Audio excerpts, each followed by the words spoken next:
We all have these beautiful brains that all operate in different ways, rather than the medical model, which took a view of autism, ADHD, dyslexia as very deficient based. So we were identified based on what we couldn't do, rather than just being a different part of that tapestry of humanity. Now, ADHD within that is one of the specific labels or specific conditions that has come out of the medical model. Okay, so it is a specific condition within the DSM. The DSM is the manual for psychological conditions. ADHD is interestingly one of the most researched conditions in the DSM.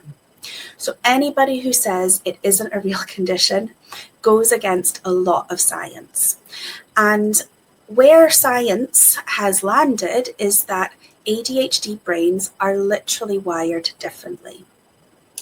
Now, how ADHD was termed and labeled was from a perspective of attention deficit hyperactive disorder, because these were the lead traits that people used or people recognized within classrooms, which was usually where this was identified, and it was usually identified in young boys.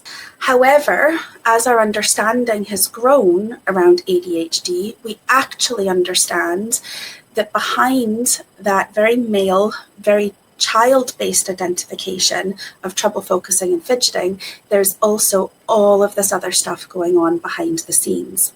We now understand that ADHD doesn't look like one thing. What it actually is more of like a variable attention. It's not that we have a deficit of attention, we actually are not as in control of that attention as somebody without ADHD might be.